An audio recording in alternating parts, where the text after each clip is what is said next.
From Dallas, Texas, bringing you news.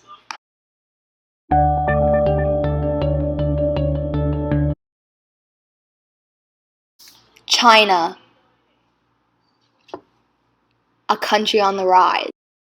With a population of 1.3 billion, they are the world's largest country. Capital Beijing, business thrives and new ideas are born daily. Highest point is Mount Everest. Its lowest point is the Turpan Pindi. There is overcrowding, dense population in the east and south, and little population in the west. China is very religiously diverse. Today's topic, China's one-child policy. Communism came to power in 1949, and leader Mao Zedong encouraged big families in hope of greater power in numbers. During the 1960s and 70s, the average number of children born into a Chinese family was 7.5. In 1958, China withdrew the laws banning birth control, sterilization, and abortion.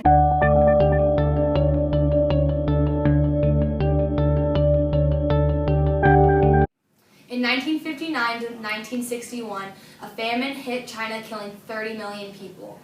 This halted the family planning efforts until it could later recover in 1962. They again started to mass-produce birth control and had media campaigns promoting late marriage and IUDs to limit fertility.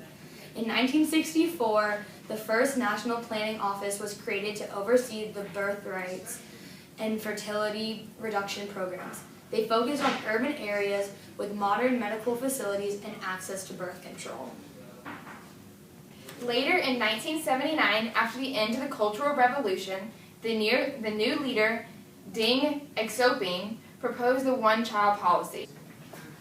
We interviewed one of these women that visited China to learn more about the one-child policy. Let's see what she has to say.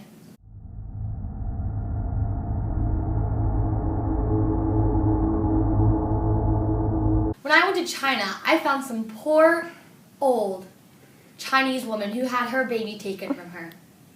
We're going to interview her and see what her experience was like. Was the aborted baby a boy or a girl? I don't know. When the squad turned up, I was cradling my youngest. The officers tore her from my arms, kicked me in the belly, and forced me into the minibus. In the clinic, they gave me a shot in the arm. When I woke up 2 days later, the baby in my belly was gone. I didn't realize until a month afterwards that they had sterilized me as well. Every woman in this country has been sterilized, apart from the ones who managed to escape.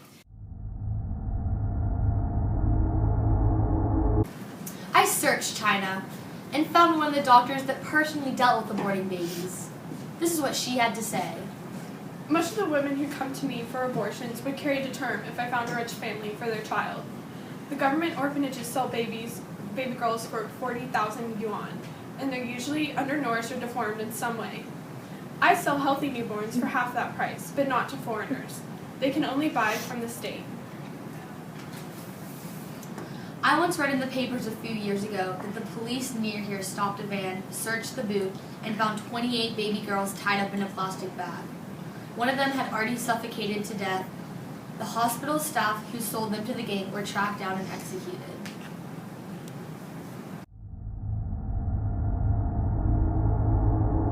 How do you know when a woman is menstruating? She has to report her cycles to the family planning monitor assigned to her street. And how do they know she isn't lying? If the monitor suspects anything, they'll rummage through the woman's bins to check for soiled sanitary towels. And what if you discover she's fallen pregnant? We set to work on her. What do you mean? We persuade her to have an abortion. If she refuses, she must pay a fine, 3 times her annual salary.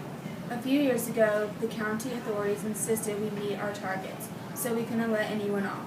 We had to round up every woman who was pregnant without permission and bring her here for a termination. What if they refuse to come? There were 4 of us. They didn't stand a chance. My cousin was 6 months pregnant at the time. I had to drag her here myself and oversee the termination. She won't speak to me even to this day. Since 1979, China's birth rate has fallen and the rate of population growth is now 0.7%. From the one-child policy, there have been many negative impacts, such as due to the preference of males, large numbers of female babies have been orphaned or homeless and even killed.